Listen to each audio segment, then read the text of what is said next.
So, Julia, start with, tell us about who the plaintiffs are in this lawsuit and when they initiated this suit. The plaintiffs are 21 young people. They're now ages 10 to 21. And they initiated the suit in August of 2015, actually against the Obama administration. And these young people come from all over the country. And what's special about them is each of them are being impacted by climate change already in unique and different ways.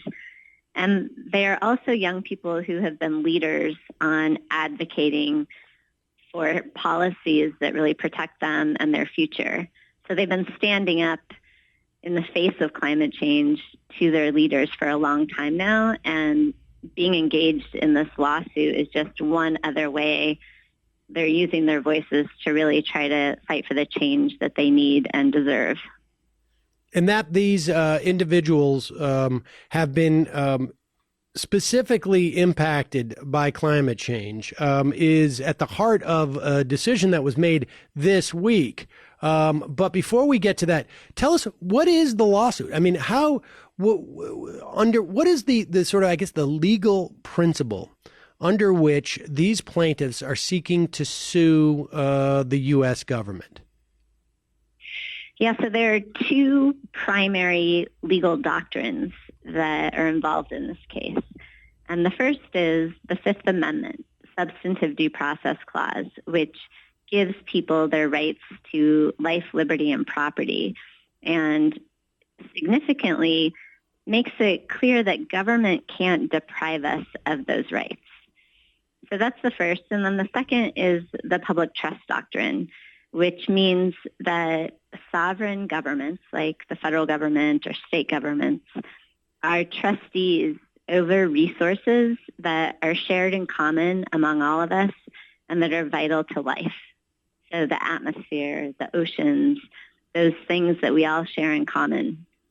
And when the trustee doesn't care for those resources and allows them to be degraded, then the citizen beneficiaries can come forward and sue the trustee so that it will protect the resources, not just for this generation, but for all future generations.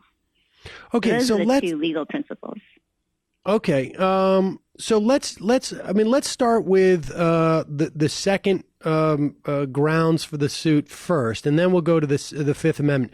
So give us an example in another context of a public trust doctrine, a suit brought based on the public trust doctrine, just so we get a sense of what the precedents are in something like rivers, let's say.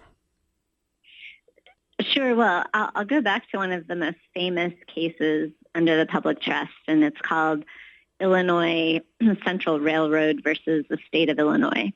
And, this was over 100 years ago, where the city of Chicago was going to give away the rights of to Chicago Harbor to a railroad company.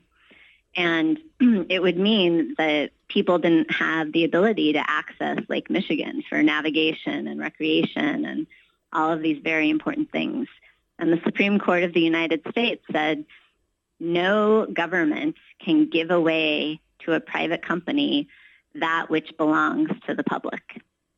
And so that is one of our central cases under the public trust. And so it traditionally has been applied to protect water resources. Interesting. And so in this instance, I guess some people refer to it as the commons too. But what is it that is part of the public trust that the plaintiffs claim is being given away in some fashion? Sure. Well, we've brought claims that the federal government controls and manages the atmospheric resource over the nation and also the territorial waters, the oceans. That's really where the federal government has control and jurisdiction here. And so it's responsible for protecting those resources. And of course, the atmosphere and the oceans are central to our climate system. And with respect to the atmosphere, our air resource, That was actually the first resource that Emperor Justinian in the Roman Code said was common to all of us, air and then water. And so there are very deep roots for courts to find that both air and water are central and shared in common and should be protected by government. Is that even in American legal history? Is that even controversial at this point? I mean, is that going to be one of, if you were working for the defense, would you? I mean, obviously you're going to try and argue everything, but is that the hill that you think that you would die on? Because it seems to me that's fairly uncontroversial aspect of this claim. Yeah, in looking at court decisions and looking at other parts of our legal history, it's really not controversial.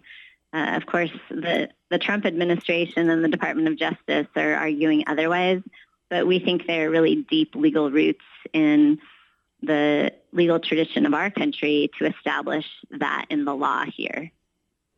That, in fact, the atmosphere and the oceans are public trusts, and we can see, and then I guess still remaining with this element of the case under this public trust doctrine.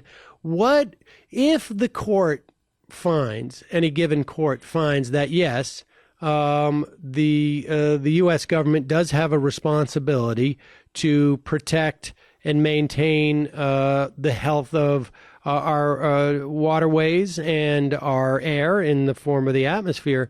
What is the how are they not doing that? I mean, what do you have to prove there? Level of acidity in the ocean, the increase in temperatures. What do you need to show the court?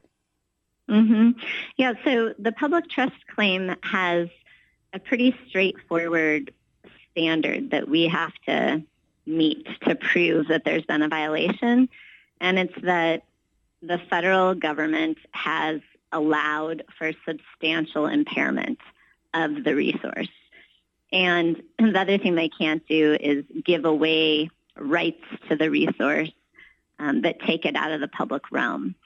And here, the situation we have is the government has really allowed the atmosphere and the oceans to become a dumping ground for greenhouse gas pollution.